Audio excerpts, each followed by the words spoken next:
A science story, huh?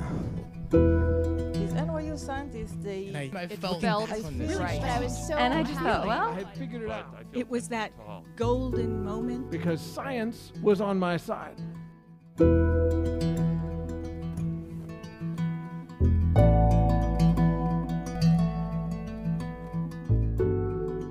Hey everyone, and welcome to the Story Clatter, where true personal stories about science help us discover how weird and wonderful the world is and how deeply human it can be too. I'm your host, Misha Gajewski, and in today's episode, our stories are all about choices, because what is life but a series of choices?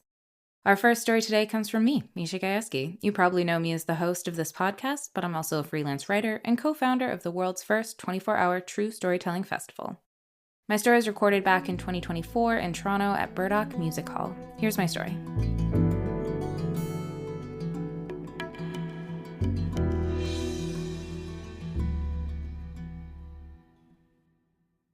So I'm 7 years old and I'm sitting at my grandparents' dining table and I can feel the plastic tablecloth under my hands and I can see the lake glinting in the sunlight in the distance. And I can see my grandfather's face and I have this sinking feeling in my stomach because I'm definitely in trouble. He's like, "You ruined the desk." And I'm like, yes. So last night when I was supposed to be sleeping, I created an entire play universe with the office supplies on the teak desk, and Mr. Scissors had a prominent role as a figure skater. So he did pirouettes and jumps and lutzes across this beautiful teak desk, leaving many, many, many scratches. And so my grandfather's looking at me with his stern eyes, and he's like, "I'm gonna have to refinish the desk. It's gonna cost a lot of money. You've ruined it." And I feel bad because I didn't know. I mean, I was in my play universe with Mr. Scissors. It was a great time. And so I say the only thing a child can say in that situation, those magical words that absolve you of all your childhood sins. I say, "I'm sorry." And he looks at me and he's like, "Sorry's not good enough." Now, that's like a super harsh thing to say to a child. Granted, I see that now. But, okay, what you need to understand about my grandfather is that he grew up in World War II Germany, and he was like an Olympic-level athlete, gymnast to be specific. And so to say he was like strict and rigid might be like the understatement of the century. That's not to say he wasn't a loving grandfather, because he very much was. He would teach me how to do handstands in his front yard by telling me to like plant my hands, suck in my stomach, stick it. And, you know, I would inevitably tumble out and he would laugh and then pop up into his own flawless handstand. And he would teach me German words by getting me to guess the colors of the Smarties concealed in his hands. And when I was learning to ski, he would take me down every single run between his legs, going over every single jump I demanded, probably ruining his lower back forever. But the thing about my grandfather was like, if you made a mistake, you knew you made a mistake. And it wasn't that like he was a big, scary grandfather. He was just German. So he was terrifying, and that made it really hard to be close with him, despite the fact that we went on a family vacation like every single year. Some people have friends as grandparents. I have acquaintances as grandparents. And it got even harder to kind of be close to him in 2018. He got diagnosed with Alzheimer's and vascular dementia, which is a type of dementia where blood clots restrict the blood flow that goes to the brain. And I watched my grandfather become less and less of the man he used to be. I mean, probably the biggest thing I noticed were the physical changes. First, he would like shuffle when he walked, and then he couldn't really make it up the like 3 little steps at my parents' house, and then he was like grasping onto railings or the person next to him just to make it, you know, like a few steps. And this was a man who used to be able to balance upside down on a 4-inch wide beam. He couldn't even balance on flat ground anymore. And it was so cruel and so hard to watch this disease like steal who he was, and it stole his joy. He used to be the life of parties. He was always shouting and joking and laughing. And at dinner parties now, he didn't even speak because the words weren't there. And the man who always said, keep smiling, didn't smile anymore. And one day in 2019, I get a phone call, and it's from an unknown number, and I answer it, which I know is weird as a millennial. And on the other end of the line is a nurse from my grandfather's nursing home, and she's like, hi, is this Misha? And I'm like, yeah. And she's like, your grandfather had a stroke, and he's been taken to the hospital. And my first thought is, why are you calling me? There are like 4 other adultier adults in this lineup before we get to me. Like, I shouldn't even be on the page. And then I'm like, oh, no, I'm the only one here. My parents are on a holiday in Scotland, like middle of nowhere Scotland, and my aunt lives all the way in Calgary. So I'm the emergency contact now. And I am so not ready to be the emergency contact right now. So I'm like, which hospital? And she tells me a name and then hangs up. And I'm like, great.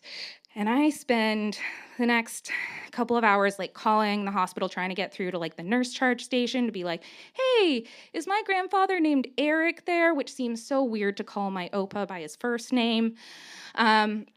And they're like, who are you? And I'm like, great question. And I spend the next like 8 hours learning that he's maybe being moved to another hospital, but we're not sure. And then I call that hospital. I'm like, is he there? And they're like, no. And I'm like, back at the other hospital, they're like, don't come. He's getting moved soon. And I'm like, why? And then they're just like busy because it's a hospital, so they don't care about me. And I'm like, cool, great. After like 8 hours of playing telephone tag, I finally like pin down a nurse and I'm like, hi, can you just tell me what's up? Like, was it a new stroke? How bad was it? Is he gonna recover? Can he understand anything? Give me some details. And she's like, yes, it was a new stroke. No, he's not gonna recover. No, he's not okay. And we don't know if he can understand anything, but the language part of his brain is still there. And I'm like, yeah, the Alzheimer's and dementia probably took that though. So, okay, what do I do? Do I come now? And she's like, come tomorrow and the doctor will speak to you during rounds. And I'm like, okay, got it.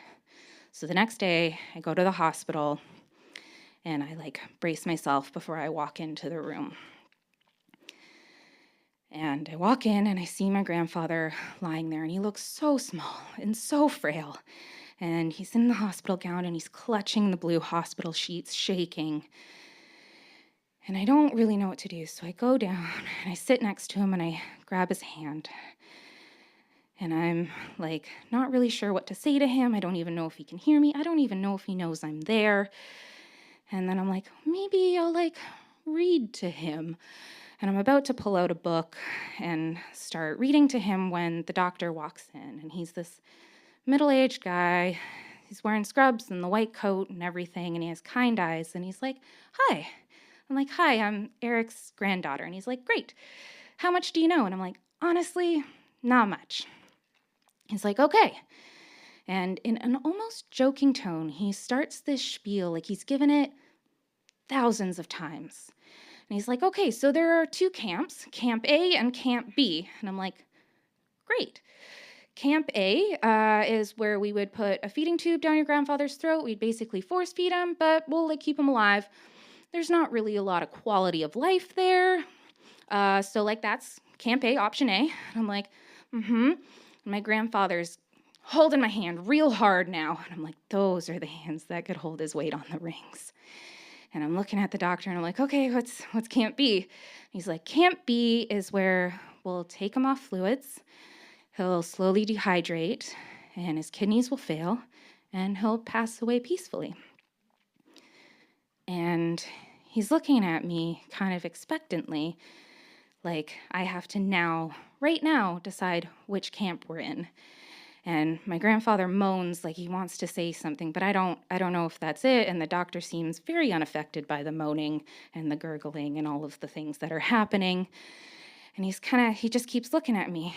And it doesn't seem like a phone a friend kind of situation, mostly because my mom is in the middle of nowhere, Scotland, and my aunt is like in Calgary, and he looks like he needs a decision, like right in this moment.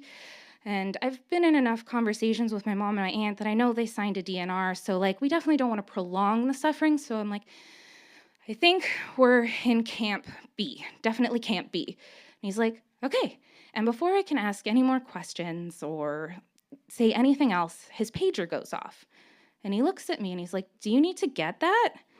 And I look at him, I'm like, do you need to get that? And he laughs, realizing I don't live in the 80s, and kind of is like, yeah, I do, and leaves the room. And I'm like, cool. And I'm just left holding my grandfather's hand in shock that I'm the one who just made that call. I'm the one who chose if he lived or died. It shouldn't have been me. Like, literally anyone else older than me should have made that call, but I don't know what to do. And he's just gripping my hand so hard that I'm losing circulation in my fingers. It takes about a week for my grandfather to pass, and I don't really remember much about that time. My aunt came, we rubbed a lot of essential oils underneath our nose because the smell of hospitals is disgusting. And it sucked. But in the months after he passed, I kept having these dreams where he was angry with me, like so mad. And I really tried to just chalk it up to eating too much cheese before bedtime, but it wasn't going away. And so one day I'm in the car, I'm driving to my boyfriend's place in London, Ontario, and I'm like, okay, we gotta make this right. We gotta fix this. And I don't normally commune with the dead. It's not really one of the things I do. I'm also not like a super spiritual person. I don't even know if I really believe in the afterlife. But I'm like, I don't really know what else to do, so I'm gonna talk to him. So in my car, I'm like, Opa, I'm sorry. I'm so sorry. I'm so fucking sorry.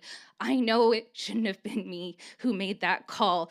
It should have been Mom or Vita or literally like not me, just not me. And I'm sorry, and I didn't know what to do, but I tried to do the right thing, okay? I tried to choose what you would have probably wanted, and I know you didn't want to be a vegetable on a feeding tube. You hated people like that. You never wanted to see yourself like that, so I tried to make the right decision, and I'm sorry. I had the conversation in front of you, but the doctor was there, and I didn't really know what else to do, okay? I'm sorry. I'm sorry. I'm sorry. And I'm bawling and begging into the silence of my car, and the sense of peace washes over me.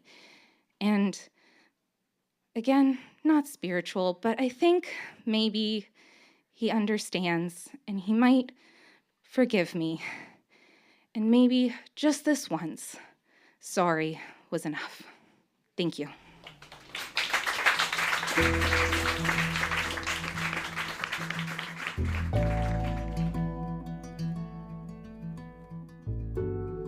If you want to learn more about me, visit our website, storyclatter.org. Being a storyteller on stage is just one way to make Storyclatter happen, but not everyone loves the spotlight, and that's totally okay. If getting up on stage isn't your thing, supporting Storyclatter as a donor might be the perfect way to get involved. Now, more than ever, it's vital that we hear the voices of scientists and science communicators. At Storyclatter, we believe that true personal stories can break through the noise, bringing science to life, building trust, and helping people connect on a human level. But we can't do it without your support. Our donors are a big part of what makes this work possible. They help us produce the podcast, share meaningful stories, and spark the kinds of conversations that stick with you long after they're over. If you believe in the power of science storytelling, consider making a donation at storyclatter.org/donate. Most people give $10 a month, and every tax-deductible donation, big or small, helps keep Storyclatter going strong. Thank you for being part of our community. Our next story comes from one of our New York senior producers, Paula Croxson. She's also a neuroscientist, award-winning science communicator, storyteller, and the president at Stellate Communications.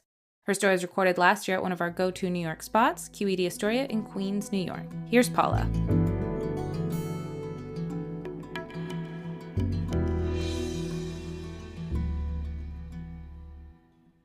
I first realized my mom was a human. Okay, just to clarify, I knew she was human, but But when I was a kid, she was there for me and my sister in all kinds of ways that made her being centered around mine. So she would, pick us up and drive us places in her beat-up little Citroen 2CV. And she would accompany us on the piano when my sister played cello and I played the flute. And she kept a notebook with the names of my friends in it. And if they wronged me, she would cross them off. And she was keeping tabs. And the first time I got my period, she knew somehow before I told her about it and was ready with supplies and a letter excusing me from being late from school. So she was there in kind of this role of like being there for me. But when I was in my teens, I started to realize that she was a person in her own right. And the first time that I realized that was when I first saw her cry. I walk into the kitchen and she's sitting at the surprisingly 1970s beige melamine countertop, and she has her arms on there. She looks like me.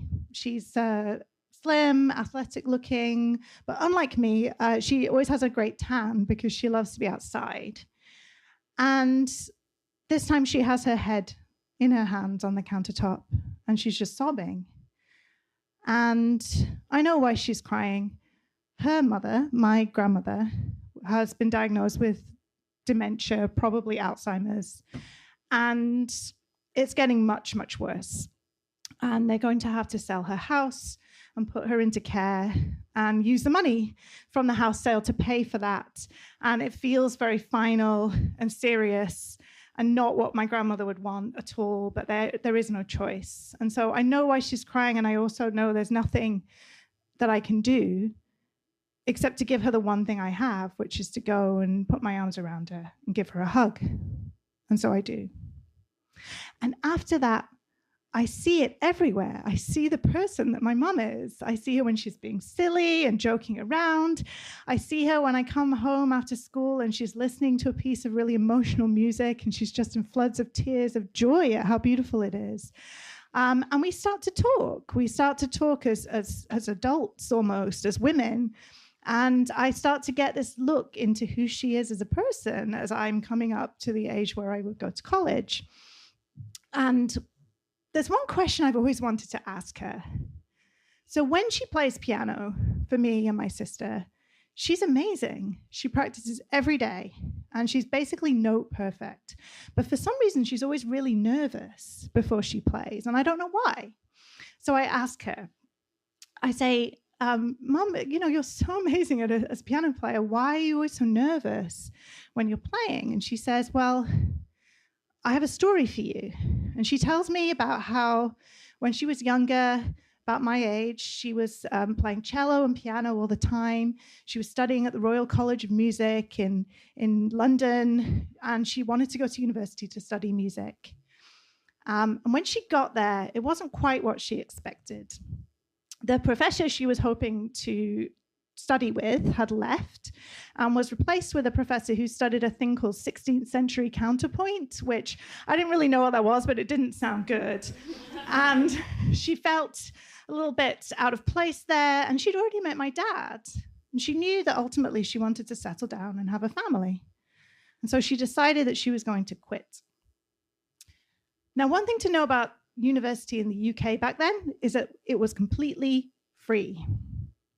I know. But not if you quit. If you quit, you had to pay back the fees that you would have paid because you were a quitter. So she didn't just quit because my mom's really smart, right? She failed on purpose. She failed as perfectly, as note perfectly as her music was. So it looked like she failed. She didn't have to pay back the fees. She failed so perfectly that she felt like she had failed. She felt like a failure for years. She stopped playing music entirely. She buried herself in her family. And she didn't even start again until many, many years later. My dad bought her a guitar as a birthday present. And she started to play that. And then incredibly taught herself the flute and started teaching lessons, as you do. And so I started to understand her a little bit more. But I also judged her a little bit because I knew that she'd had this amazing gift. Like, who knows what she could have done with that music all those years ago? But she gave it up so she could get married and have kids.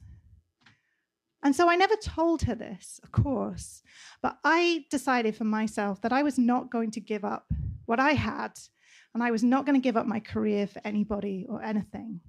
And I was going to be a scientist. That was my thing. And I got into an Ivy League school. And when I finished university, I got into grad school. And I remember when I called her to tell her I got into grad school to study neuroscience, she was so proud of me. She was so excited for me. And I was so proud of myself for sticking to my guns, getting to grad school, doing what I believed in, becoming a scientist. I was going to make a difference in the world. In the first year of my PhD, I got another phone call from my mom. She told me she had to have some blood tests. And they were testing for a few things just to rule them out. But when she called back, it wasn't good news. She had cancer, AML, acute myeloid leukemia. This was also 20-something years ago. There was no immunotherapy. There was no personalized medicine. There was just chemo. So they put her on it as quickly as they could. And I talked with her and I said, shall I come home? I've just started grad school, but I can drop everything and come home, but maybe I shouldn't. And she said, you won't be able to see me anyway. I'm in a clean room in the hospital. I'm going to be immunocompromised. And I realized that I wouldn't be able to give her the one thing that I had. I wouldn't be able to put my arms around her and give her a hug. And so we decided I wouldn't come home yet, and I'd see her at Christmas. I called her every day. I wrote to her. And I carried on in grad school. I really plunged into my studies. But she didn't make it to Christmas. It was a matter of weeks from the day she was diagnosed to the day she died.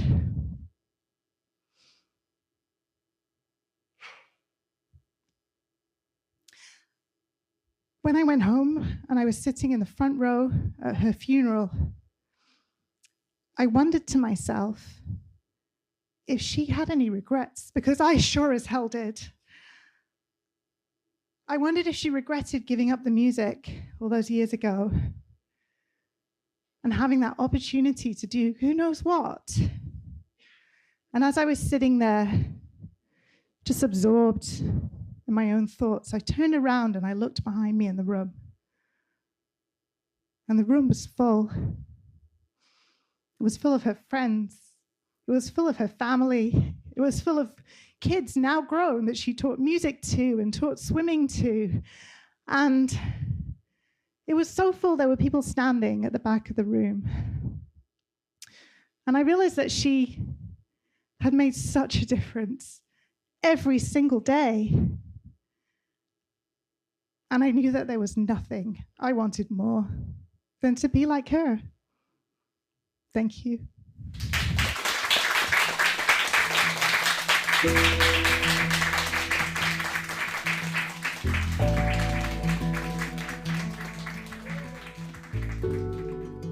I'm so glad Paula shared this story with us. It's beautiful and completely wrecked me emotionally. If you'd like to learn more about Paula or hear her many other stories on our podcast, visit our website, storyclatter.org. Our website is just one way to connect with Storyclatter, but there are so many other ways, and we hope you'll use them all. You can always follow us on social media. We're on Facebook, Instagram, TikTok, and Blue Sky. Head to storyclatter.org to become a financial supporter. If you're interested in coming to one of our shows, starting a Storyclatter show in your own community, or even learning how to tell your own science story, you can find everything you need on our website. And if you love this podcast, tell a friend, share an episode, introduce someone to Storyclatter, and help bring more people into the world of science storytelling. This podcast is produced by me, Misha Gajewski, along with Jen Chen, Nikisha Roberts-Washington, and Erin Barker, Executive Director and co-founder of the Storyclatter. The stories featured in today's episode were produced by Sarah Missouri, Tracy Segarra, and Julio Chavez. Special thanks goes out to Storyclatter's board and team. Our theme music is by Ghost, and next week I'll be back with a fascinating episode all about the impacts of misinformation. Until next time, thanks so much for listening.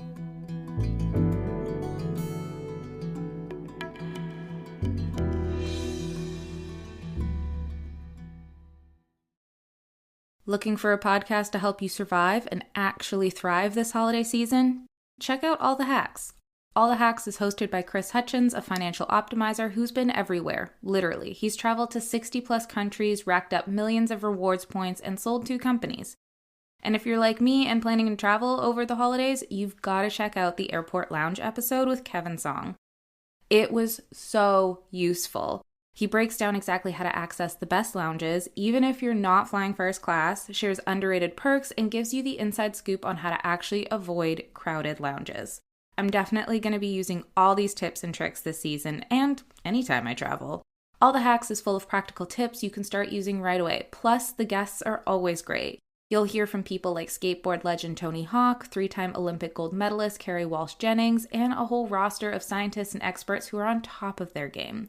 So do yourself a favor, search for All the Hacks, that's All the Hacks in your podcast app, hit follow, and start upgrading your life today.